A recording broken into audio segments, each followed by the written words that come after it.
liderar personas de alto potencial solo a quienes lideran personas de alto potencial? ¿O por qué no el curso de cómo liderar personas de alto potencial se lo damos a todos los líderes de la organización?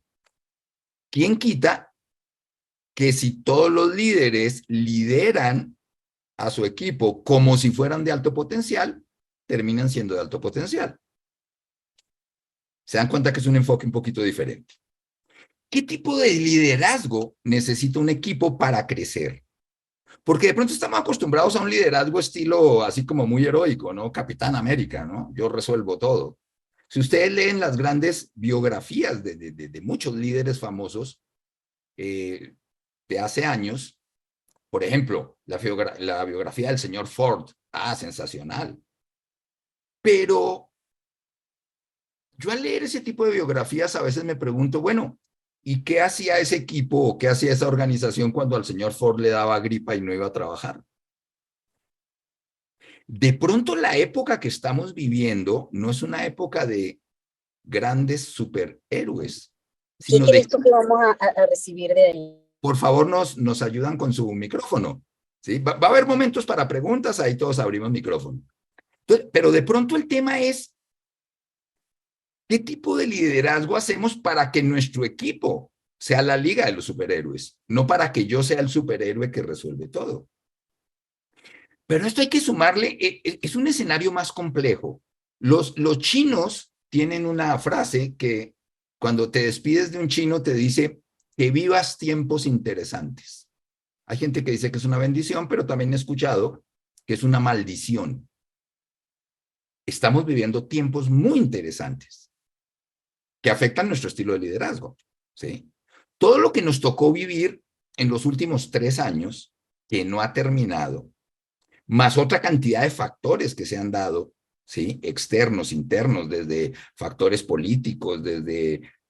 El otro día hablaba con una empresa que hacen alimentos enlatados, mucho y muy famosa en México esta empresa, y me decían lo que les estaba impactando la guerra de Rusia y Ucrania. Y están preocupadísimos. Y uno dice, bueno, pero a ver, a alguien que vende alimentos enlatados en México, ¿le impacta la guerra de Rusia y Ucrania? Claro que sí. Entonces estamos viviendo tiempos muy interesantes. Estamos viviendo tiempos donde tuvimos que aprender a liderar en crisis. Estamos viviendo tiempos, y no es que porque el COVID está controlado ya terminaron esos tiempos, que nos tocó replantear totalmente qué era el buen liderazgo. Nos tocó replantear totalmente nuestros planes. Nos tocó replantear totalmente la planificación a futuro. Me acuerdo un líder de una empresa que me decía, es que me preguntan del corporativo cuánto voy a vender este semestre. Dice, es que no sé qué cifra poner, cualquier cifra que ponga me asusta. Estamos redefiniendo el futuro en muchos sentidos. Y a veces como líderes nos sentimos un poquito solos frente a esto, y eso hay que reconocerlo, y es bien importante. Yo en la pandemia trabajé mucho con líderes, recuerdo uno de una compañía muy, muy grande, multinacional, que me decía, mira, del corporativo nos dijeron, es el momento de mostrarnos fuertes, los líderes. Y él decía, pero es que por dentro me tiemblan las piernas frente a todo lo que estamos enfrentando.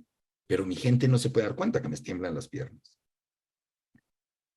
Y a su vez, sigue una necesidad de resultados.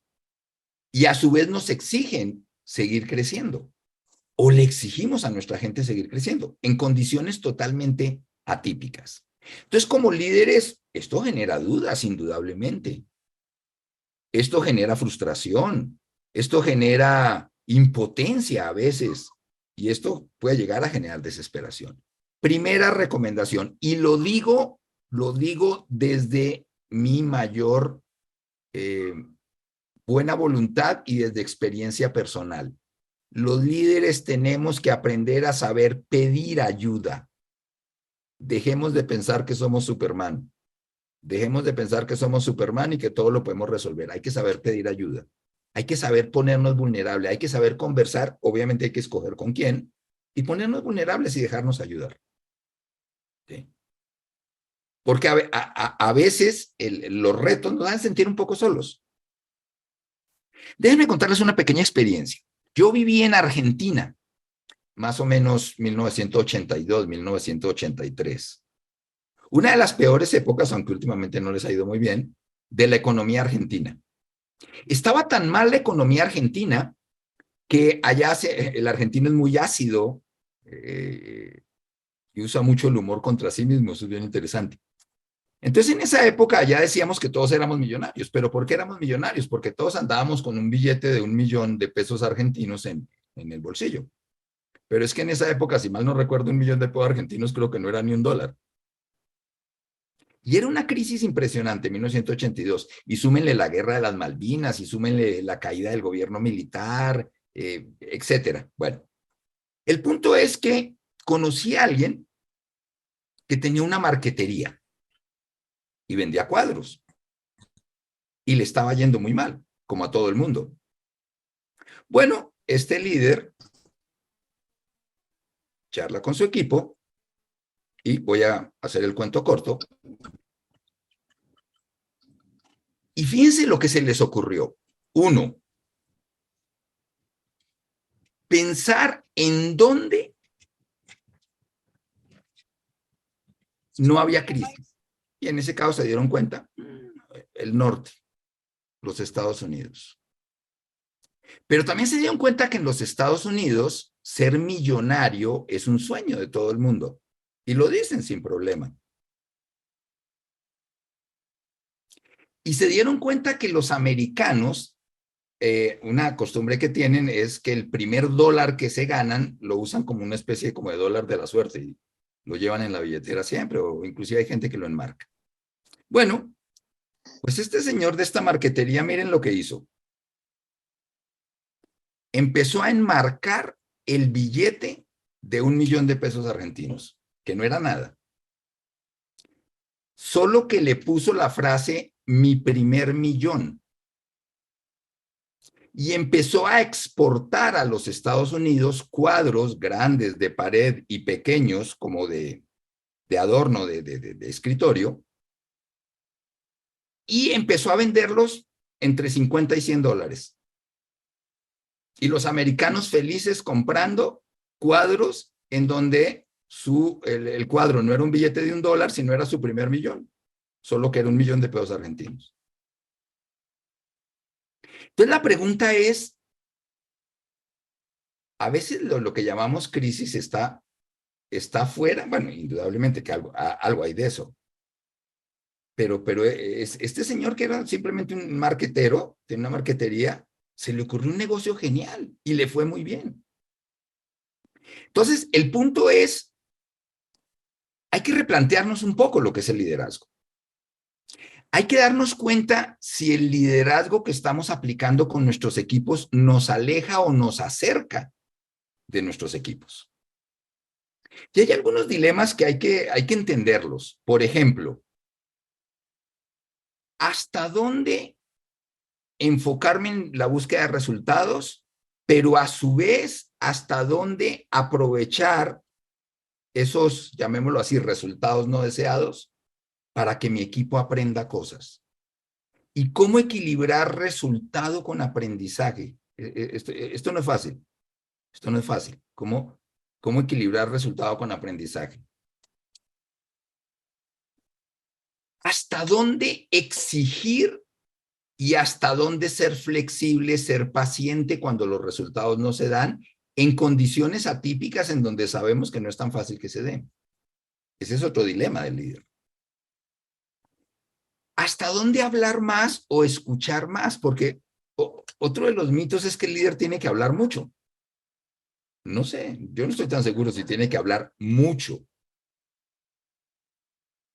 ¿Hasta dónde en nuestro lenguaje con nuestro equipo, que sea un lenguaje motivador o que sea un lenguaje asertivo? Por ejemplo, cuando tenemos que darle una mala noticia al equipo, porque puede llegar a su... Ya. Tenemos, sí, hay un pequeño tema de sonidos. ¿Me escuchas bien? ¿Sí? ¿Todo perfecto? Vale, cualquier cosa me dice. Entonces, ¿hasta dónde nuestro lenguaje tiene que ser motivador sin dejar de ser asertivo? Por ejemplo, cuando como líderes tenemos que dar una mala noticia. A veces hay que dar mala noticia al equipo. A veces se toman decisiones que tenemos que ser mensajeros de decisiones que a nuestro equipo no le van a impactar positivamente. ¿Sí? Y es uno de nuestros dilemas como líderes. ¿Hasta dónde imponer y hasta dónde negociar? ¿Qué cosas son negociables y qué cosas no son negociables en condiciones atípicas? ¿Hasta dónde ser directivos versus permitir que nuestro equipo tome iniciativas, inclusive que se equivoque? Los grandes teóricos del empowerment, del concepto de empowerment, una de las cosas que dicen es, sí, suena muy bonito empoderar cuando a tu equipo le va bien, pero ¿y cuando un resultado no se dio, dónde estás? O sea, ¿qué actitud tomas cuando el empoderamiento provoca errores? ¿Hasta dónde ser planificados y hasta dónde ser reactivos, aunque mejor dijéramos creativos, cuando la planificación va por un lado, pero la realidad va por otro? En otras palabras, ¿qué reglas saltarnos y qué reglas no saltarnos? Ya el tema de la virtualidad no es tan drástico, pero el tema de la virtualidad generó un tema interesantísimo, porque cuidado, no es tan drástico por el COVID, pero curiosamente las empresas descubrieron muchas ventajas del home office o del teletrabajo, como lo llaman en Argentina, en Sudamérica en general, y muchas personas pidieron seguir trabajando home office. Entonces uno de los grandes dilemas era, ¿la virtualidad nos aleja o nos acerca? ¿Cómo reemplazar el posible alejamiento de la virtualidad con lo que John Naisbitt llamaba comunicación de alto contacto? O sea, ¿cómo hacer que mi gente me sienta cerca aunque estemos lejos? Y uno bien importante que tiene que ver con lo que comenté primero, vulnerabilidad versus fortaleza. ¿Cuándo mostrarnos fuertes y cuándo mostrarnos vulnerables frente a nuestro propio equipo? Me acuerdo una vez haciendo un ejercicio de team coaching con un equipo, hicimos algo que se llama pecera. Y entonces era el equipo y yo estaba haciéndole una entrevista al líder y el equipo escuchando, como si fuera una entrevista en vivo en televisión, y preguntas bien confrontadoras. Y de pronto el líder estaba hablando de lo frustrado que se sentía por pedidos que él le hacía a la organización de cosas que su equipo demandaba, y con toda la razón, y que su equipo demandaba para poder cumplir sus objetivos, y la organización no se las daba. Y hubo un momento en que el líder empezó a llorar en la entrevista con su equipo presente. Fue un momento, inclusive yo no supe qué hacer en ese momento. Sin embargo, después me di cuenta de algo bien interesante. Curiosamente, eso lo unió a su equipo. O sea, cuando el equipo vio las lágrimas de frustración de su líder porque la organización no estaba haciendo eco de ciertos pedidos del líder, curiosamente los unió. Entonces, ¿hasta dónde mostrarnos fuertes y hasta dónde abrir ciertas vulnerabilidades? ¿Hasta dónde nuestro equipo nos quiere ver humanos? Pero bueno, vamos a profundizar porque este tema tiene muchas aristas. Ok, equipo de alto desempeño. ¿Qué? Digamos, depende con qué autor vayan, pero unificando, un equipo de alto desempeño, ¿cómo debería ser? ¿Sí? Primero me gustaría ver un pequeño test. Observen este video. Este video es de un cliente que llega a que lo atiendan en una oficina. ¿Sí? Entonces, observen el video.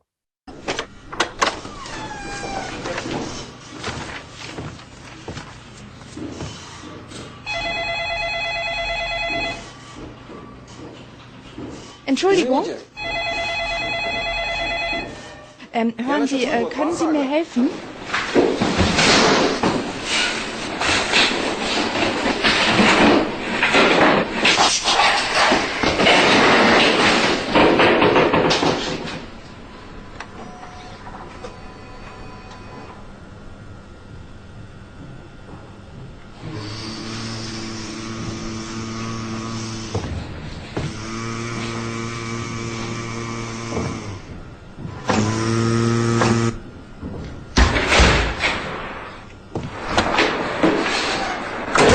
Ok. Pregunta para ustedes. De 1 a 10 y por favor en el chat, así solo poniendo el número sin comentarios. ¿Qué tan efectivo fue ese equipo? De 1 a 10. ¿Qué tan efectivo fue ese equipo? Coloquen un número, ok, vamos a ver. ¿Qué tan efectivo fue? Obviamente 10 quiere decir muy efectivo y 1 quiere decir dedícate a otra cosa. Erwin 1. 21, Alex 910, Patrick 0, Karen 10. Me encanta. Todos vimos el mismo video y esto ya parece subasta. 8. ¿Se dan cuenta que no es fácil de responder? Porque si yo preguntara qué tan creativo fue ese equipo, fue súper creativo. Pero qué tan efectivo fue, pues como que depende a quién le preguntemos, ¿no? Si le preguntamos al cliente cómo se sintió. Pero por otro lado, ustedes se dan cuenta todo lo que ese equipo tuvo que planear, crear, practicar para lograr desaparecerse en 30 segundos, ¿sí? Entonces, este tema de qué es un equipo de alto desempeño y qué no es tan fácil, ¿eh? No es tan fácil. Claro, un equipo de alto desempeño es un equipo muy creativo. Debe serlo. Muy propositivo, muy creativo. O sea, un equipo de alto desempeño no es un equipo que solo hace lo que le digan que haga. No solo es bueno para cumplir órdenes. ¿Sí? Como decía alguien por ahí, no confundamos liderazgo en época de guerra con liderazgo en época de paz. Los ejércitos en época de paz se dan cuenta que marchan todos muy ordenaditos, muy uniformaditos. Claro, pero porque estamos en paz. ¿Pero ustedes creen que un ejército va a marchar así en plena guerra? En plena guerra son células diferentes, cada una con una misión muy bien coordinadas.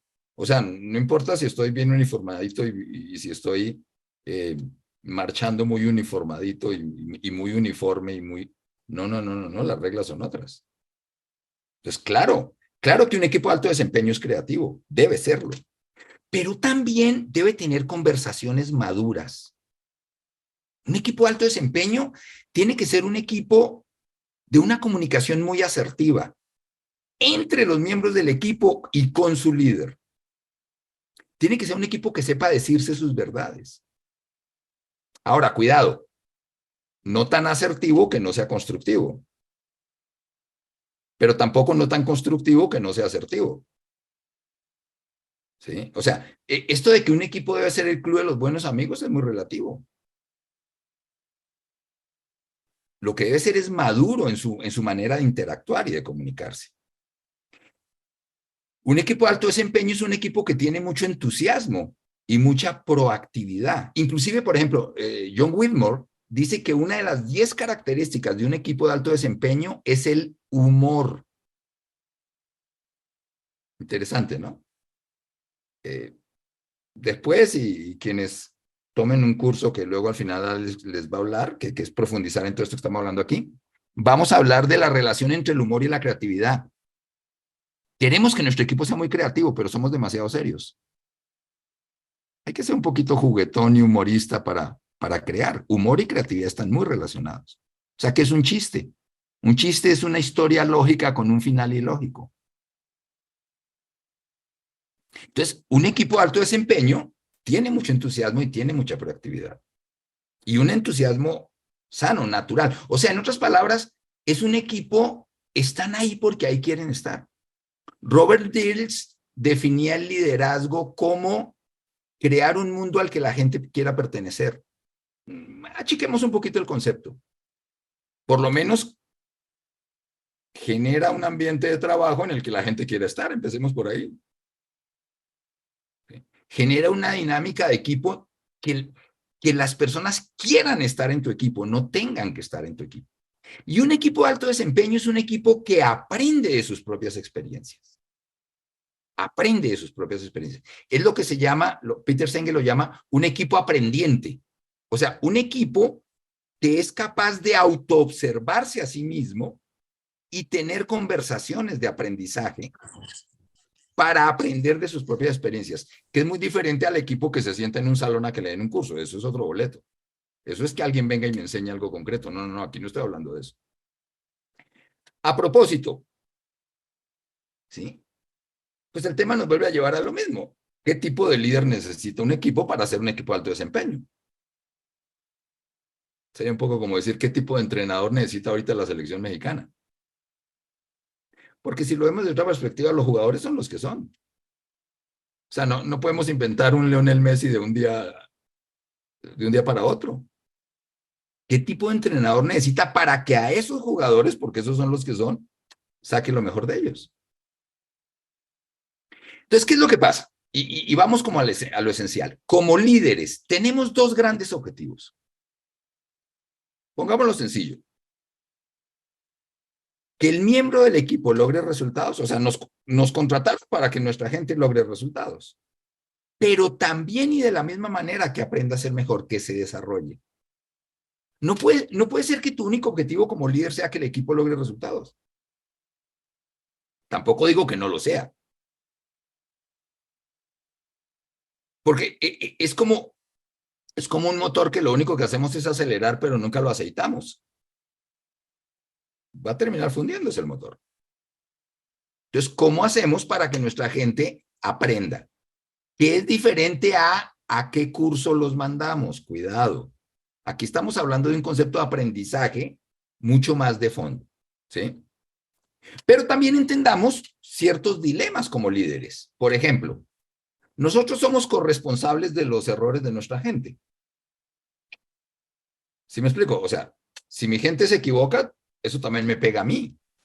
Entonces, por eso somos poco pacientes. Hay un principio que dice, la paciencia del líder como coach es inversamente proporcional a la urgencia de los resultados.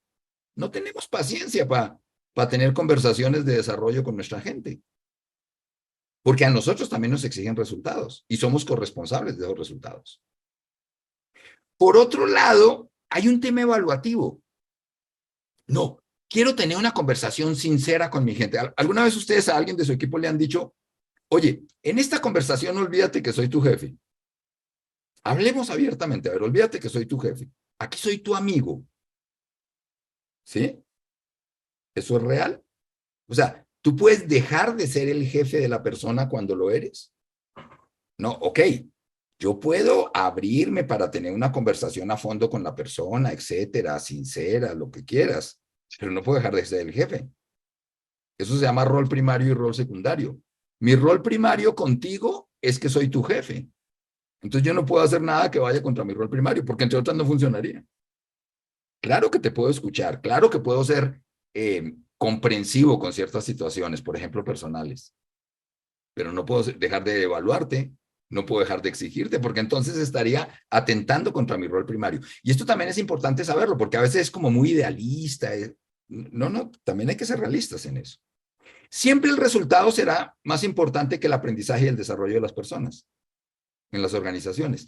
Porque, bien, la razón es muy sencilla. Cuando yo me di cuenta después dije, bueno, ¿y por qué me demoré tanto año en darme cuenta? La razón es muy sencilla. Una organización nunca será una escuela. ¿Saben cuál es la razón? En una escuela, ¿quién le paga a quién? ¿El alumno al maestro o el maestro al alumno? En una escuela el alumno le paga al maestro, entonces el único objetivo del maestro es que el alumno aprenda. Pero en una empresa, ¿quién le paga a quién? En una empresa es el maestro el que le paga al alumno para que logre resultados. Entonces el aprendizaje siempre será secundario. Triste, pero cierto. Y nos dicen que desarrollamos a la gente, pero nos pagan es por hacer que den resultados. Entonces, al líder no se le facilita enfocarse al desarrollo de su gente. Cuando ve que hay un área de oportunidad en su gente para desarrollarse, entonces hablan con gestión humana para ver qué cursos les consiguen. Y hay dos paradigmas equivocados. Creer que para que alguien aprenda tiene que ir a un curso. Y segundo, creer, ¿sí?, que eso es un tema de gestión humana. De pronto hay que cambiar el paradigma y, bueno, a ver, ¿cómo yo en mis interacciones diarias con mi gente puedo ser un elemento de desarrollo para ellos sin dejar de exigirles resultados? O sea, ¿qué es un líder coach? Bueno, muy sencillo. Un líder que no solo se enfoca en que su gente logre resultados, sino que también se enfoca en que su gente se desarrolle. Así de sencillo. En que su gente aprenda. A ver, por el chat.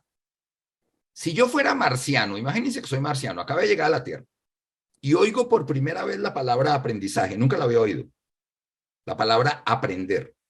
Porque aquí estamos hablando mucho de que la gente aprenda. Pero soy marciano, nunca he oído la palabra aprender. Y busco en mi diccionario que me prepararon allá en la NASA de Marte, y en la A no aparece la palabra aprender. Entonces, por favor, ustedes terrícolas, díganme qué es aprender por el chat, a ver, en una frasecita. ¿Qué es aprender? Díganme qué es aprender. Soy marciano, es la primera vez que oigo esa palabra. Por favor, explíquenmela. Y sí, Andrea me va leyendo. ¿Qué es aprender? Claro, nos dice Raúl, adquirir nuevos conocimientos. Alejandro, hacer algo que antes no podía hacer. Yuri, nutrirse, crecer. Ok.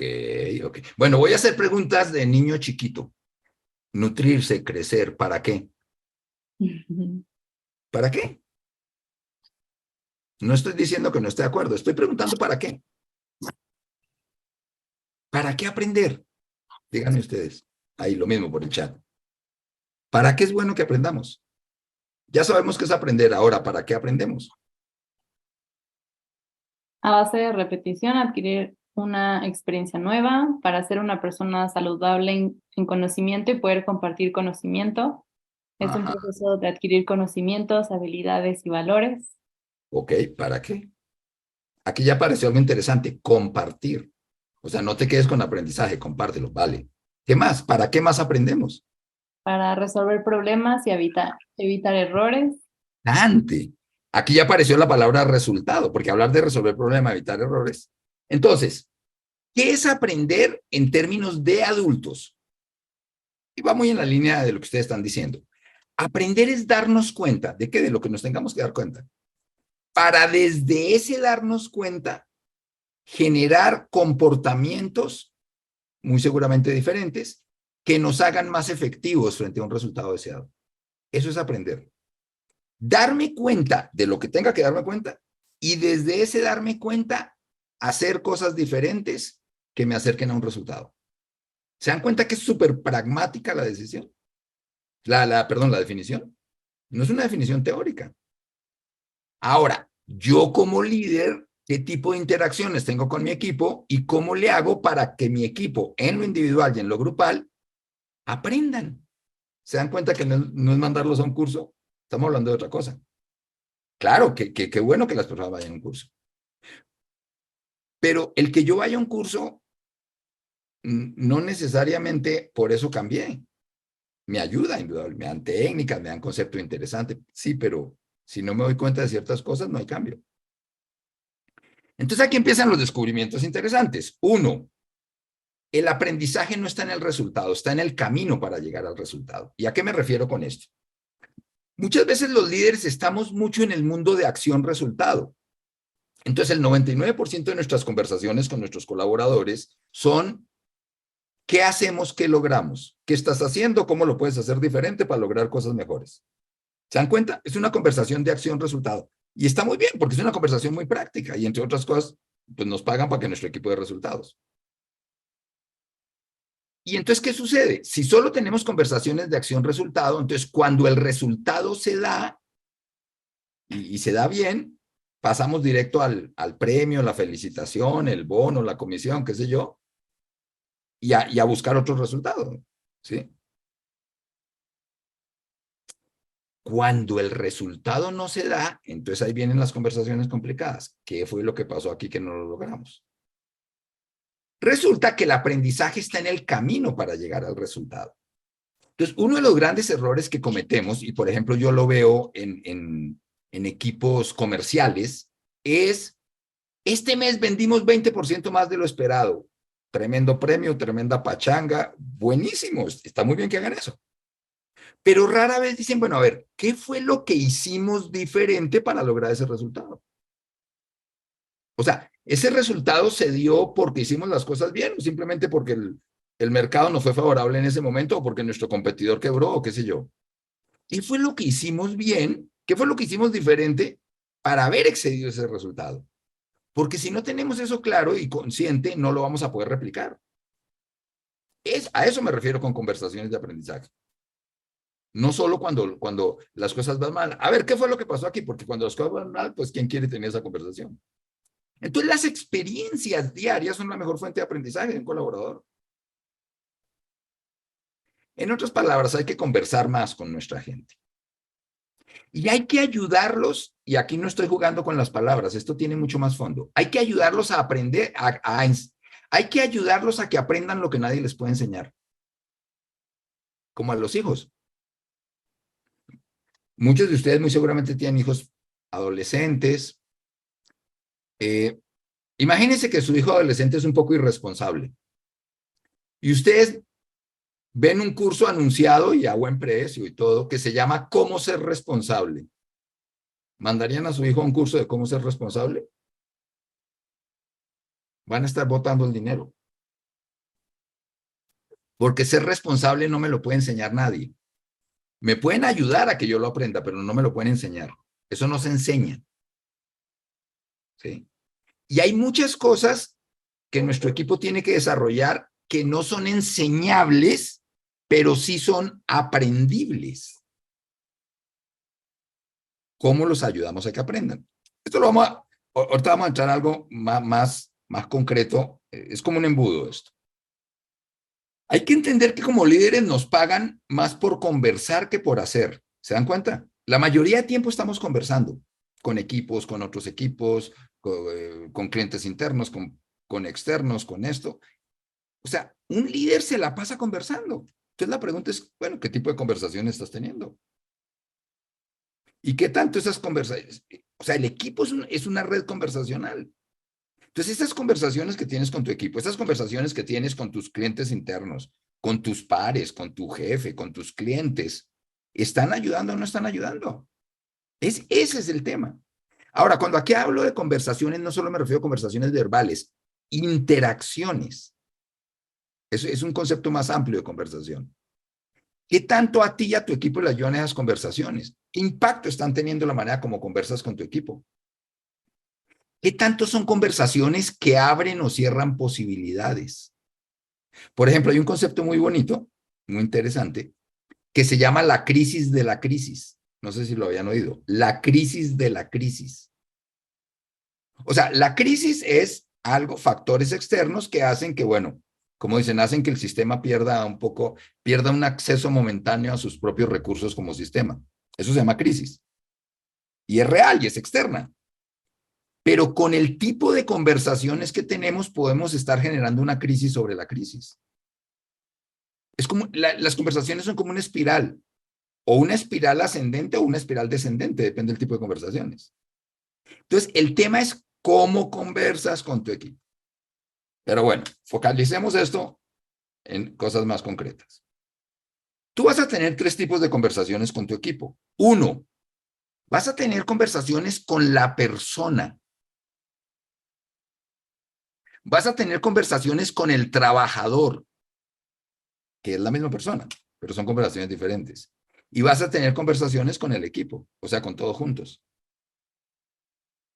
¿Qué conversas en equipo y qué conversas individual?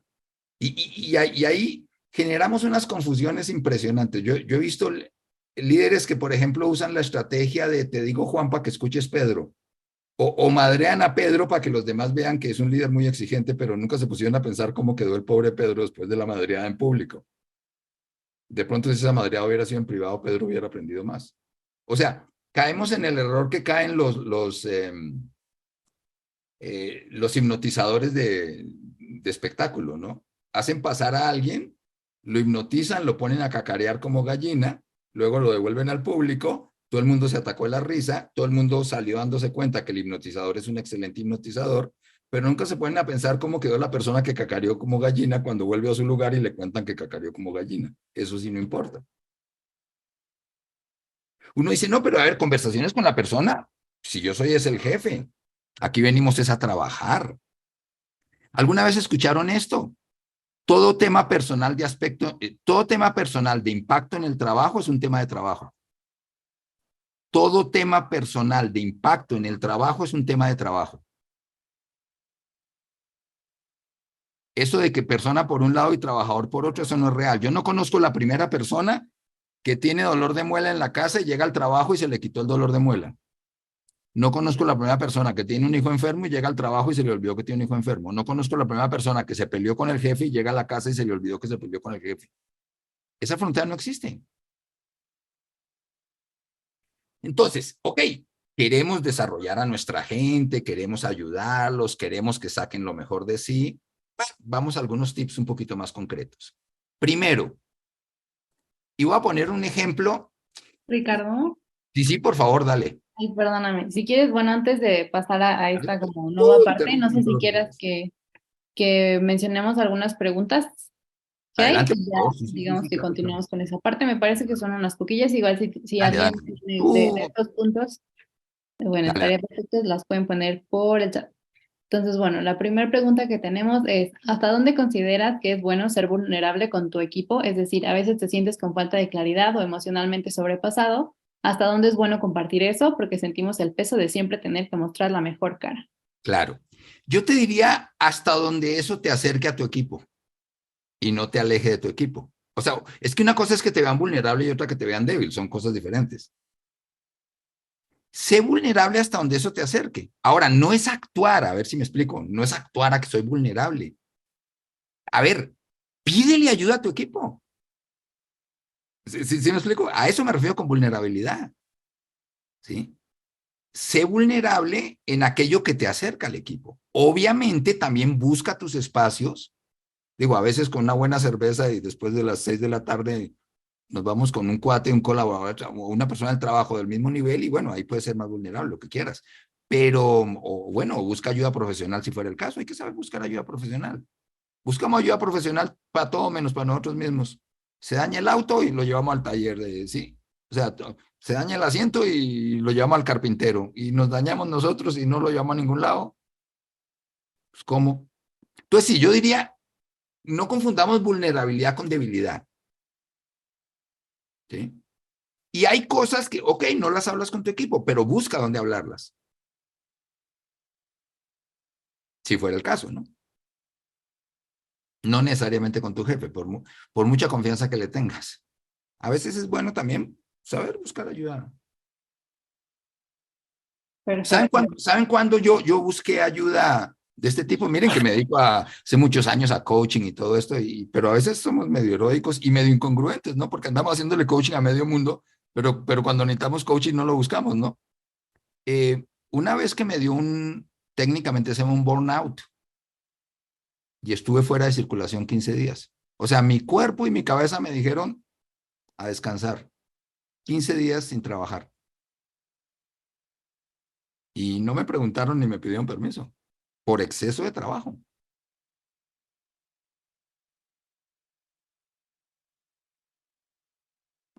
¿Ok? De ¿Alguna otra por acuerdo. ahí? Sí, muchas gracias, Ricardo. Tenemos una más. ¿Cómo logras generar espacios de aprendizaje en el día a día en el trabajo? Excelente pregunta. Yo te diría que en una reunión, obviamente un muy buen porcentaje de la reunión será hablar de acciones y resultados. Pero dedica un espacio de la reunión para hacer preguntas de aprendizaje, pero totalmente relacionadas con lo que está sucediendo. A ver, equipo, a ver, ¿qué aprendimos de lo que nos pasó ayer? ¿Qué pudimos haber hecho diferente? Si pudiéramos volver atrás, ¿qué haríamos diferente? ¿Qué fue lo que realmente provocó ese resultado, si fue positivo? ¿En qué momento fue que le perdimos el control a esta situación? ¿Sí me explico? Esas son preguntas totalmente enfocadas a aprendizaje, pero relacionadas con aquello. Es como juntar el hambre con las ganas de comer. O sea, no es que aprendieron de la película que vio en el fin de semana pasado. No. ¿Qué estamos aprendiendo de lo que nos está sucediendo como equipo? A eso me refiero con preguntas de aprendizaje. Ya hay que saber abrir esa pregunta. Como también hay que saber hacer las preguntas prohibidas. Por ejemplo, ¿cómo se sienten? Nos da miedo hacer esa pregunta porque no queremos escuchar la respuesta. Pero ustedes saben cómo el equipo agradece que el jefe pregunte cómo se sienten cuando hay emociones complicadas, implicadas, por ejemplo, en momentos de mucho estrés, etcétera. te fue muy mal con un cliente y llegas todo frustrado porque no vendiste por esto, porque se te cayó una buena venta y todo, que de pronto en ese momento tu jefe te diga, bueno, ¿y tú cómo estás? Ok, ya veremos cómo recuperamos al cliente, pero ¿tú cómo estás? ¿Cómo estás después de la madreada del cliente? Esas preguntas siempre las personas agradecen y no es jugarle al psicólogo ni nada por el estilo. Una más y vamos a algo, digamos, como ir sintetizando más concreto y al final otra vez preguntas. Sí, tenemos una más, pero si quieres la abordamos al final para que Vale, puedas vale. continuar. Gracias. Bueno, lo primero, ¿realmente queremos desarrollar las competencias de nuestra gente? No creamos que solo es mandarlos a un curso. Y voy a poner un ejemplo bien sencillito. Hablar en público, que a propósito es el segundo miedo que más tienen las personas. El primero es el miedo a la muerte, el segundo es el miedo a hablar en público. Hablar en público. Entonces, claro, un buen curso de hablar en público ayuda y ahí te enseñan y que le hagas así, así. Perfecto, buenísimo. Pero ¿qué pasa si cuando te paras frente al público, tus diálogos internos te empiezan a poner nervioso? Eso no te lo resuelve el curso de hablar en público, el curso de técnicas de hablar en público. Eso hay que coacharlo. Entonces, una competencia no se desarrolla solo con capacitación. No estoy hablando de competencias técnicas, cuidado. Estoy hablando más de soft skills, de habilidades blandas. Pero estoy poniendo el ejemplo de hablar en público. Entonces, para hablar bien en público, por un lado, un buen curso de hablar en público. Por otro lado, coachar tus miedos a hablar en público. Y si fuera necesario, en terapia. Ahora, ¿de qué sirve que yo ya trabajo mis miedos de hablar en público? Tomé el tremendo curso de hablar en público, pero no hablo en público. Entonces falta la tercera patita. Experiencias retadoras. O sea, enfrentarme a públicos retadores. Y que haya alguien que me observe y me retroalimente. ¿Sí? Ahora, pongámonos en el lugar del líder con alguien que tiene que desarrollar una competencia. Ok, lo mando a cursos, perfecto. Le coacheo sus posibles inseguridades, creencias limitantes, qué sé yo, frente a eso que está enfrentando o que va a enfrentar, y le asigno experiencias retadoras porque las competencias son como músculos, pues para que ahí la trabaje. Y en lo posible lo observo y lo retroalimento. Entonces ahora sí podemos hablar de desarrollo de una competencia. Se dan cuenta que va mucho más allá de mandarlo a un curso de. Pero entonces aquí viene la contraparte. Y esto son cosas, esto yo lo llamo la sabiduría de lo obvio. Primero, desarrollemos el arte de escuchar a nuestra gente. Hay que hablar menos y hay que escuchar más. Nadie escucha al que no escucha. ¿Quieres que tu gente te escuche? Escúchalos. Nadie escucha al que no escucha. ¿Quieres que tu gente te escuche? Escúchalos. ¿Quieres que tus hijos te escuchen? Escúchalos. Nadie escucha al que no escucha. De nada sirve escuchar si el otro no se siente escuchado. Escuchar es un mensaje, es como amar. De nada sirve que te ames si tú no te sientes amado. Es que siento que no me amas. No, te adoro, sí, pero siento que no me amas. ¿De qué sirve que me ames si no lo percibo? Lo mismo es escuchar. No me voy a meter en mucho detalle, pero tu lenguaje no verbal, aquí dice verbal, perdón, tu lenguaje no verbal habla más que tus palabras. Porque el lenguaje no verbal no engaña. A menos que seas un actor profesional. Entonces, sí, te estoy escuchando, pero resulta que ni miro a la persona a los ojos y sigo en mi computadora. Sí, te estoy escuchando, pero suena el celular y contesto el celular. ¿De dónde saco que es más importante contestar el celular que lo que la persona me está diciendo? Y lo hago sin fijarme quién me llamó. Ahí, ¿qué mensaje estamos mandando? Entonces, por ahí empieza a escuchar. Ahora, cuidado, no confundamos empatía con escucha pasiva. Escuchar no es un proceso pasivo. Tú hablas y yo callado, ¿no? Miren, si tú hablas y yo me quedo, por ejemplo, si tú hablas y sí te escucho que estás muy emproblemado con esto, que no sabes cómo resolver esto, que estás frustrado con esto, qué sé yo, y yo sigo callado, lo único que vas a estar es reafirmando lo que piensas, porque yo simplemente te oí. Entonces lo que haces es reforzar. Vas a quedar con la sensación de que estoy de acuerdo contigo. Y entonces vas a reforzar, ¿Sí me explico? Nunca hagan una escucha pasiva cuando un colaborador les llega con problemas, con frustraciones, con lo que sea. La escucha, ¿sí? Se va a mezclar con algo que ahorita lo comento. Pero antes de esto, ¿ustedes han oído el concepto frases asesinas? Somos pero re buenos para eso, como líderes. A ver, en el chat, rapidísimo. ¿Qué puede asesinar una frase asesina? En el contexto jefe colaborador. Cierto tipo de frases que usamos. A ver, por el chat, ¿qué pueden asesinar? ¿Qué podemos asesinar con nuestras frases? Y no estoy hablando de que no le levantes la voz a la persona porque se rompe. No, no, no, no, no. Es algo mucho más de fondo que eso. Podemos asesinar, por ejemplo, las ganas de aportar ideas. Eso lo podemos asesinar. La motivación, las ganas de estar ahí sentado. Ok, la persona sigue ahí sentada, pero su cabeza no está ahí y su corazón tampoco. Cuidado. ¿Cómo reconoces una frase asesina? Son frases muy cortas. O sea, cortas al otro. Son, mejor dicho, lo interrumpes, pero con una frase corta. Por ejemplo, estás loco. Estás loco. Es una frase asesina, ¿se dan cuenta? Es corta, interrumpe, ni siquiera te dejé terminar de hablar. No incluye argumentos, porque yo te dije, estás loco, me estás proponiendo algo, y te dije, estás loco, pero no te digo por qué creo que estás loco. Además, ahí cometí un error, porque te digo, estás loco. En realidad, en tal caso, debí haber dicho, tu idea es una locura, que es muy diferente a estás loco. Pero, ¿se dan cuenta? Son frases cortas, interruptivas, y además la frase no incluye argumentos. Es mortal escuchar una frase asesina. Y las frases del jefe pegan doble. Y muchas veces es un tema de interpretación de quien la escucha y no de intención de quien la dice. Eso también es interesante. ¿Sí? Pero el punto es, por ejemplo, una frase asesina corta cualquier diálogo de fondo. La persona se abre, pero ante el primer trancazo se vuelve a cerrar. Pero la escucha hay que mezclarla con el arte de preguntar. Y esto es lo que hace activa la escucha. O sea, no es solo escuchar a nuestra gente. Resulta que escuchar es la mejor manera de dirigir una conversación sin que el colaborador deje de sentirse escuchado. ¿Se dan cuenta? No hay manera más respetuosa de escuchar a alguien que haciéndole preguntas relevantes sobre lo que estás escuchando. Y con tus preguntas, tú estás dirigiendo la conversación, pero la otra persona se siente escuchada.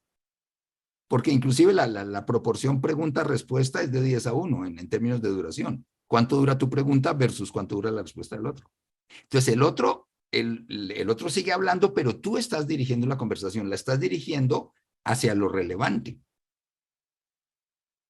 Aquí nos vamos a meter más en detalle, pero con las preguntas puedes hacer muchas cosas. Bueno, de por sí, el coacheo se basa en preguntas. Pero, ¿qué mensaje te estoy enviando detrás de las preguntas que te hago? Porque, por ejemplo, yo te puedo decir, oye, ¿y en qué momento se te ocurrió esa lentejada? Estás re lentejo tú. ¿Cómo se te ocurrió esa lentejada? Sí, es una pregunta. Se dan cuenta que es una pregunta, pero es más como una frase asesina en forma de pregunta. Tiene estructura de pregunta, pero así como que mucho no ayuda. El mundo de las preguntas es interesantísimo. Solo quedémonos con lo siguiente. Decíamos que un equipo de alto desempeño es un equipo creativo. Resulta que la creatividad del equipo está muy condicionada por el tipo de preguntas que nos hacemos cuando estamos enfrentando un reto. Y la creatividad del equipo está muy condicionada por el tipo de preguntas del líder del equipo.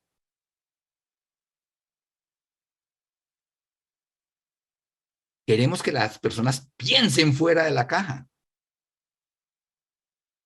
¿Alguna de ustedes se pusieron a pensar que la creatividad no es otra cosa que reordenamiento de información que ya tenemos? Gracias a las buenas preguntas. Una buena pregunta hace que tú hagas reconexiones neuronales y la información que tienes la reorganizas en tu mente y de ahí sale lo que llamamos buenas ideas. Las buenas ideas no son mágicas, es reordenamiento de información. Entonces, la pregunta hace que el otro se sienta escuchado. Obviamente la pregunta es relevante. La pregunta ayuda a la creatividad. O sea, como jefes tenemos que ser muy preguntones. No la pregunta desde la curiosidad, es mucho más a fondo lo que estoy diciendo. Ahora, cuidado con ser el líder del estilo de me encantan las ideas de mi equipo siempre y cuando sean iguales a las mías. No, pues, así está como difícil.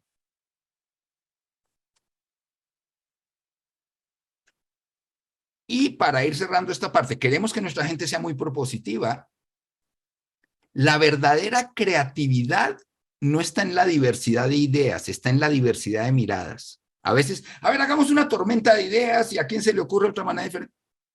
Pero espérate, todos tenemos la misma mirada del problema, entonces van a salir muchas opciones de una sola mirada, entonces no estamos haciendo nada. ¿Sí me explico? En cierto sentido, para que una persona realmente piense fuera de la caja, las preguntas tienen que venir de fuera de la caja. Si no seguimos las mismas. Ahora, la multiplicidad de miradas es la que genera la creatividad. Y la multiplicidad de miradas depende de la multiplicidad de enfoques y de la multiplicidad de estilos de trabajo y de estilos personales. Hasta dónde estás fomentando, estimulando la diversidad en tu equipo, diversidad de formas de pensar, diversidad de opiniones, diversidad de estilos. Es imposible que un equipo donde todos piensan igual sea creativo. Tiene que ser diverso. Tenemos que saber generar lo que se llama el caos creativo, inclusive generar la discusión creativa, ¿sí? Y eso tiene que ver con diversidad. Y por otro lado, bueno, ¿qué tan a gusto están las personas? Porque queremos que sean muy propositivos y empoderados y esto y aquello. Y no nos hacemos preguntas básicas como, ¿qué tan a gusto están en el trabajo? ¿Qué tanto quieren estar acá? Una vez un ejecutivo, y con esto cierro y para dar espacio a más preguntas, un ejecutivo en una sesión de coaching me dice, su estilo de liderazgo impactaba muy fuerte en su equipo y la gente se le iba, etcétera. Y un día me dice, ay, ¿dónde estará la secretaria perfecta para contratarla? Y entonces me acuerdo que le dije, mira, primero habría que ver si existe la secretaria perfecta. Segundo, si existe, habría que ver si está buscando trabajo. Porque muy seguramente tiene trabajo y le pagan muy bien y seguro que van a hacer lo que sea por no dejarla ir, porque es la secretaria perfecta. Y en el caso de que existiera y que esté disponible para trabajar, no estaría de más preguntarle a esa secretaria perfecta si quiere ser tu secretaria.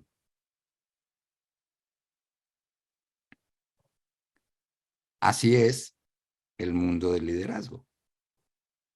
Una persona que conocí muy cercana era director de calidad de un laboratorio farmacéutico, pero a su vez era monje budista zen. O sea, dirigía un monasterio zen los fines de semana. Bien interesante la mezcla. Y un día me comentó algo y me dijo, mira,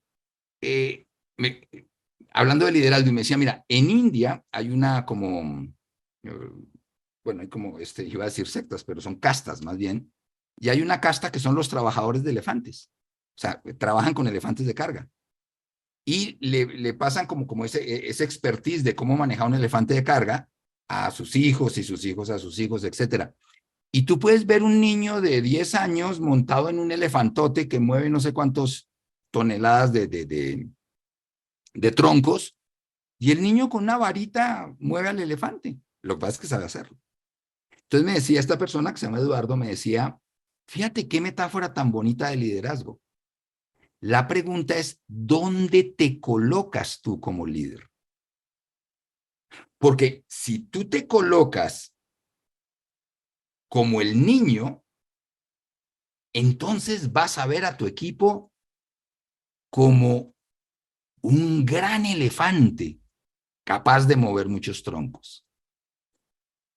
Pero si tú crees que eres el gran elefante, entonces vas a ver a tu equipo como troncos que hay que mover.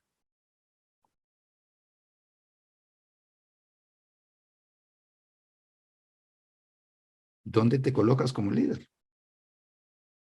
¿Desde dónde escuchas a tu equipo? ¿Desde dónde salen las preguntas que les haces? Pues mi objetivo con esta charla no era que se llevaran muchas respuestas. Sinceramente era que las preguntas que se lleven les sirvan más que las que traían antes de esta charla. Y muy seguramente son preguntas que no se responden conversando, sino se responden haciendo cosas diferentes, experimentando, probando. Pues si quieres, Andrea, abrimos un pequeño espacio ya para preguntas, empezar a cerrar. Claro que sí. Muchas gracias, Ricardo. Pues mira, Ociel nos pregunta, cuando un colaborador tiene un tema personal, ¿cómo manejar esa situación? Que como lo comentas es un tema que afecta en el desarrollo de la persona. Claro. Sí, bueno, a veces decimos, no, me da como pena hacerle preguntas a la persona, pero si la persona fue la que abrió el tema, entonces si abrió el tema, te está dando permiso, entonces se vale hacerle preguntas. 2, ten un poquito de cuidado que puede llegar a suceder con cierta manipulación emocional y que no sea que la persona te lo está contando para victimizarse, para que le exijas menos. Y esto, cuidado, esto no necesariamente es consciente ni voluntario. Puede llegar a suceder. 3, ten claro esto que comentábamos de que cualquier problema de personal de impacto en el trabajo es un tema de trabajo. Eso es bien importante, ¿sí? Y 4, también lo comentamos acá, respeta tu rol primario. O sea, respeta tu rol primario quiere decir no se vale escuchar, ¿sí? Fíjate hasta dónde lo puedes ayudar y hasta dónde la otra es, por ejemplo, recomendarle que busque otro tipo de ayuda de otro tipo. A veces lo que la persona necesita es, por ejemplo, un abogado, a veces lo que necesita es un psicólogo, ¿sí me explico? Entonces, a veces parte de la ayuda es te escuché, pero en eso yo no tengo cómo ayudarte, pero sí te puedo recomendar que busques X o Y ayuda específica. Y la otra, bueno, apóyate de tu propia empresa, donde muy seguramente, depende del tamaño de la empresa, pues habrá gente, áreas dentro del área de recursos humanos, pues más, digamos, especializadas para el tipo de problemática que la persona te está mandando. Y la otra es, cuidado, no caigas en lo que se llama trampa ética, porque de pronto la persona te habla de cosas que tú te das cuenta que pueden ir en contra de la organización. Ahí tienes que tener mucho cuidado, porque a ti a quien te paga es la organización, no la persona. O sea, no es que la persona te está pagando para que lo escuches, porque tú no eres el consultorio terapéutico. Entonces, también a veces hay temas donde la persona te cuenta cosas que dices, oye, y hay que decirle, oye, esto que me estás diciendo, entenderás que no puedo quedarme callado. O sea, no puedo no hacer algo con lo que me estás diciendo. Entonces, tener en cuenta un poco ese tipo de cosas, ¿sí? Y entender que escuchar no compromete. O sea, el que yo te escuche tus problemas no me compromete a resolvértelos. Creo que eso también sería importante, ¿no? Perfecto. Muchas gracias. Yuri nos pregunta, bueno, nos comenta, ponía sobre la mesa varios retos en cuanto a liderazgo. Y bueno, pensaba en algunas ideas, ¿no? Que nos pudieras dar acerca de esta solución de los retos, como por ejemplo, si estoy lejos, ¿cómo me hago sentir cerca? ¿Cómo y cuándo comunico si vamos mal? ¿Cómo decidir cuando hablo con la persona o el colaborador? Ok. Bueno, empiezo por la tercera y luego me recuerdas las otras dos, porque siempre que me pasa que cuando me hacen varias preguntas al mismo tiempo, empiezo a Sí. responder una, se me olvidaron las otras. Entonces, la última era... ¿Cómo decidir cuando hablo con la persona o con el colaborador? A ver, hay dos tipos de conversaciones, ¿no? Una cuando el colaborador te busca de, oye, quiero hablar contigo tal cosa, y otra cuando tú lo buscas, porque también se puede dar, que tú te das cuenta, por ejemplo, que la persona está bajando el desempeño, lo notas preocupado, pero no te dice nada. Entonces tú buscas la conversación, también se vale, ¿sí? Es que no es que estoy hablando con la persona o con el colaborador, en realidad estoy hablando con los dos al mismo tiempo. Creo que es más un tema, más pasa es por el tema. A ver, ¿es un tema totalmente personal o es un tema personal de impacto en ti como trabajador o es un tema de trabajo? Sí, creo que serían como las tres dimensiones. Y en las tres lo puedes escuchar y en las tres lo puedes orientar. Y también creo que hay que, cuando uno está escuchando este tipo de temas complejos de la persona, también como que tienes que estar pensando, bueno, a ver, ¿qué es lo que más le ayuda a la persona acá? Que le haga preguntas para que reflexione, que desde mi experiencia le dé consejos, que desde mi influencia en el resto de la organización busque un tercero o busque apoyar a la persona o recomendarle quién. Entonces, también un poco como a la par que vas escuchando, ir viendo, bueno, ¿en qué rol me pongo? Más allá de escuchar o no, ¿sí? O sea, a veces las personas necesitan un consejo, a veces las personas necesitan una ayuda directa, a veces las personas lo que necesitan es una pregunta para que reflexionen, a veces las personas lo que necesitan es una movida de piso, a veces las personas lo que necesitan es que los confrontes de una manera, pues, digamos, orientada hacia la solución y respetuosa, pero confrontadora. A veces tenemos que ser como quiroprácticos, ¿no? Llega alguien y le duele el cuello y, pues, oye, si no le hago track, pues no le ayudé, ¿no? Ahora, ¿qué tengo que hacer antes para que cuando le haga track no me devuelva un trancazo, ¿no? Sino que entienda que ese track era para ayudarle. Entonces, de pronto tengo que hacer algo antes. Es como muy situacional la conversación, ¿no? Y la otra, este tema de la conversación es confidencial y de aquí no sale, sí, no. Y si tú consideras que lo que la persona te está diciendo es perjudicial para la organización, o buscas influir en la persona, o le dices, mira, te imaginarás que con lo que me estás contando, pues no puedo quedarme callado, o sea, no puedo no hacer nada, ¿no? Y llega a suceder también, ¿no? Perfecto. También otra cuestión era, si estoy lejos, ¿cómo me hago sentir cerca? Ok, me imagino que te refieres a la virtualidad. Mira, cuando fue todo este tema virtual, me acuerdo que de muchas entrevistas que hacíamos salían algunos tips bien interesantes, ¿no? Como por ejemplo, desde el estilo de supervisión. Cuando las personas están lejos, lo que hay que supervisar es objetivos. No puedo supervisar de la misma manera que cuando los tenía sentados en el escritorio al lado, porque entonces la persona lo que va a sentir es que no le tengo confianza. O sea, si me explico, buscando cada 10 minutos en el home office, la persona lo que siente es falta de confianza. Entonces, como que hay que cambiar un poquito el estilo de supervisión. Por otro lado, separar espacios, ¿sí? Entonces, por ejemplo, hacer sesiones virtuales solo, no para hablar de acciones y resultados, que eso lo hablamos todos los días y en todo momento, sino espacios grupales o individuales, por ejemplo, espacios sociales, qué sé yo, el viernes a la tarde nos vamos a juntar una hora todos y más para conversar, divertirnos, y entonces van a ser dinámicas y como somos 8 en el equipo, cada viernes se encarga uno. Y entonces son 8 viernes diferentes y 8 encargados de a ver qué se inventan para que sea muy divertida esa hora, ¿no? Sí, o sea, buscar como ese tipo de convivencias ayuda mucho. Y buscar espacios de conversación de cosas no tan inmediatas, pero más profundas, y provocar esos espacios, ¿sí? Provocarlos en lo virtual. Y bueno, y la otra, obviamente cuando estás en lo virtual, la persona tiene que sentir que estás al 100%, ¿no? Entonces, pues no se vale mirar para abajo porque estás tecleando, no se vale que minimizas la imagen de la persona y mientras tanto estás viendo otro archivo, porque eso se nota, ¿sí? Entonces también tener un poquito de cuidado con eso, ¿no? O sea, que la persona sí sienta esa conexión. Ahora, nada reemplaza la intención sincera de escuchar y la intención sincera de ser apoyo para el otro. Nada lo reemplaza, no hay técnica que reemplace eso. O sea, eso se nota. El estar para el otro se nota. Y el cuando estoy porque me toca o empiezo a usar técnicas que me enseñaron en un curso pero que no me salen sinceramente, se va a notar. Y en lo virtual se nota más, curiosamente. Perfecto. Muchas gracias. Y bueno, el último punto de esa misma conversación es cómo y cuándo comunico si vamos mal.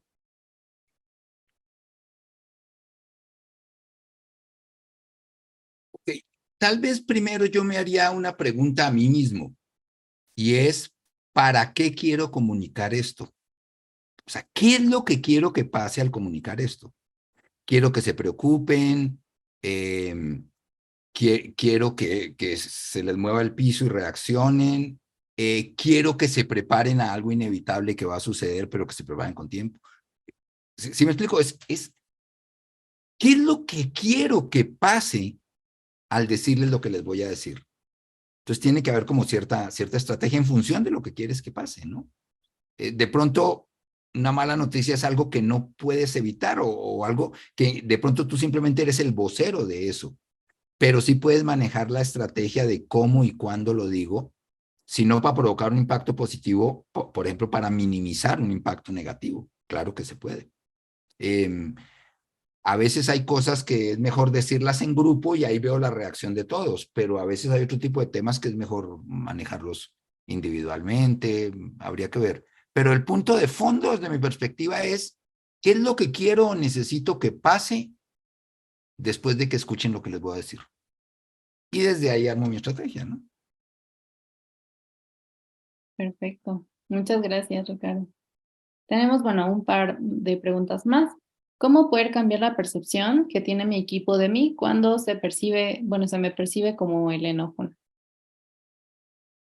Ok, ok. Bueno, habría que entrar un poco más en detalle, ¿no? Me tocó coachar a una persona que exactamente quería dejar de ser el enojón, pero era una persona que medía como 2 metros, pesaba como 100 y tantos kilos y tenía una voz gruesísima, ¿sí? Entonces, bueno, trabajamos ciertos elementos del lenguaje no verbal y todo, y en algún momento yo le dije, usa el humor.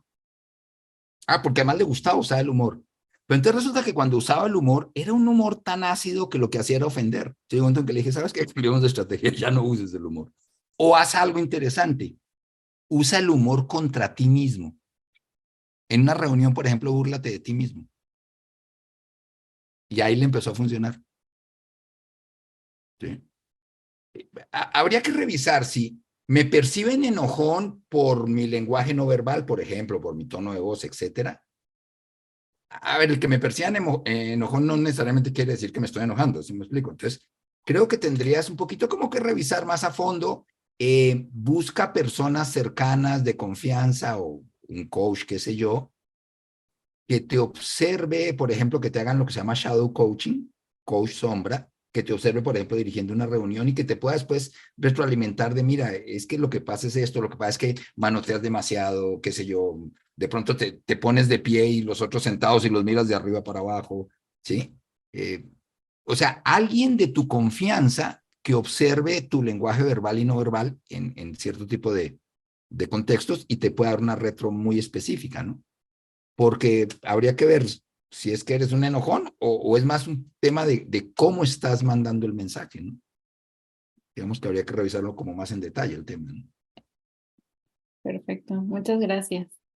Una pregunta más. ¿Cuál es la herramienta o práctica más importante que si la aplicamos avanzamos poderosamente a crear un equipo de alto desempeño? Ok. Como herramienta específica no me atrevería, y ahorita Alex les va a comentar porque esto tiene más fondo. Te diría mucho autocuestionamiento de cuál es el tipo de liderazgo que mi equipo necesita en este momento, porque también es situacional el tema. Por ejemplo, cometemos varios errores. Por ejemplo, somos el tipo de líder que quisiéramos que fueran con nosotros. Entonces, por ejemplo, como yo soy una persona muy autónoma y no necesito que me estén supervisando, entonces no superviso, porque a mí no me gustaría que me estén supervisando cada 5 minutos. Como a mí me gusta que mi jefe sea muy, qué sé yo, bromista, entonces yo soy muy bromista. Pero es que la pregunta es, ¿qué necesita mi equipo? Y aquí hay que ir a los principios, y esto lo dijo hace muchos años Ken Blanchard, de liderazgo situacional. Tu estilo de liderazgo tiene que ser en función del nivel de madurez de tu equipo frente al reto específico. Y el nivel de madurez tiene que ver con la capacidad de tu equipo para resolver ese reto y con el nivel de compromiso que tienen frente a ese mismo reto. Y de ahí salen 4 estilos de liderazgo o que van, es como que los estilos de liderazgo van en función de la madurez del equipo frente a retos específicos. Y no caigamos en la trampa de generalizar. No, es que mi equipo es un equipo muy motivado. Sí, todos, de la misma manera, al mismo tiempo. Cuidado, los procesos individuales son diferentes a los procesos grupales. Entonces, no, es que mi equipo es muy maduro. Todos, de la misma manera y frente a todos los retos. Esas generalizaciones no ayudan. Mucha observación de tu gente, mucha escucha, mucho diálogo. Pide retro de tu propio equipo. Para eso no somos muy buenos. Somos buenísimos para retroalimentar, pero ahí al revés. Pero nunca le digas a tu equipo, oye, ¿fui bueno o mal jefe? No, esa es una pregunta mal hecha. Eso es como, ¿a quién quieres más? ¿A tu papá o a tu mamá? ¿Y quién dijo que hay que querer más a uno que a otro? O sea, desde la misma pregunta ya hay un error. No. Yo conocí, y con esto cierro, conocí un líder que hacía algo muy interesante.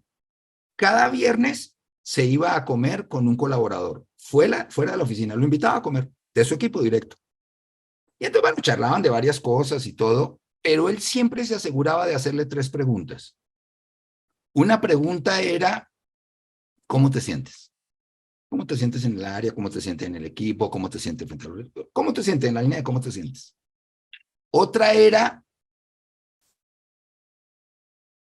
¿de qué otra manera crees que podemos resolver tal cosa? O sea, ¿qué propones para? La primera, ¿cómo te sientes? La segunda, ¿qué propones para? O sea, cómo escuchar las ideas del colaborador.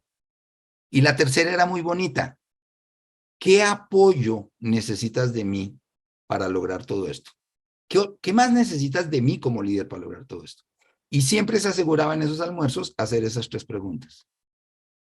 Y además cada viernes con un colaborador diferente, ¿no?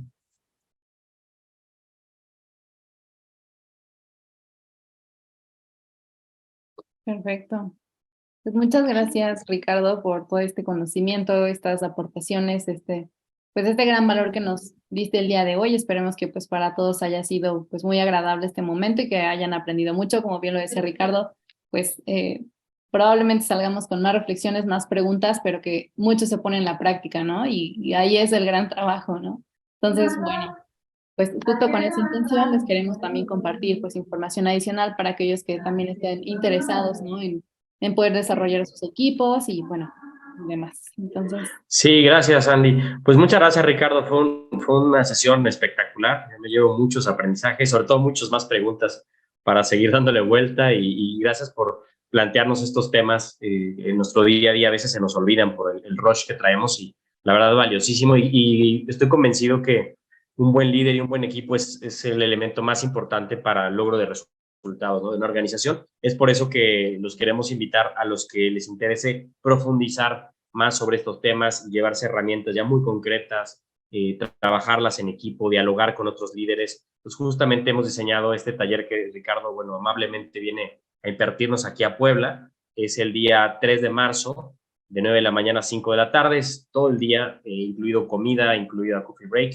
Y bueno, obviamente la espectacular facilitación de Ricardo, que tiene muchísima experiencia, creo que es en Latinoamérica de los referentes número 1 en temas de trabajo en equipo. Entonces, por favor, no desaprovechen esta oportunidad única para a capacitarnos en este tema. Los que quieran inscribirse, bueno, les vamos a mandar información. Tenemos obviamente una cuota de recuperación de 3,300. También tenemos que es el precio de preventa, donde obviamente pues los vamos a registrar. Y el taller será el 3 de marzo. Les vamos a confirmar más detalles, pero bueno, nos encantaría a todos verlos, compartir un día en comunidad, aprender y bueno, obviamente seguir creciendo como líderes. Entonces, les agradecemos mucho. Ricardo, muchísimas gracias, nos vemos pronto y bueno, también si alguien te quiere contactar, Ricardo, o platicar sobre obviamente todo lo que haces, no sé dónde te pueden contactar. Sí, bueno, ¿quieres que ponga mis datos? Si quieres tu correo, nos puedes dejar tu correo. O... Vamos a hacer una cosa, te voy a mandar 2 artículos para que por favor los circules. Uno se llama El líder como coach y el otro se llama Retos del líder en la época actual. artículos que escribí, y ahí viene mi mail y todo, siempre contesto. Padrísimo. Pero siempre contesto, te los mando para que se vean. Y también hay un libro, si les interesa, un libro que escribimos, se llama Team Coaching para desarrollar equipos de alto desempeño, ¿sí? El otro día me dice Alex, compré tu libro en Gandhi, y yo le dije, fuiste tú. Vale la pena que lo lean, vale la pena. Sí. Esto se entiende como entre 10 minutos. Team Coaching para desarrollar equipos de alto desempeño. El libro está en Amazon, etcétera. Pues, si quieren profundizar en estos temas, quienes nos quieran acompañar al taller, invitadísimos. Y ahí vamos ya a meternos con herramientas específicas y todo.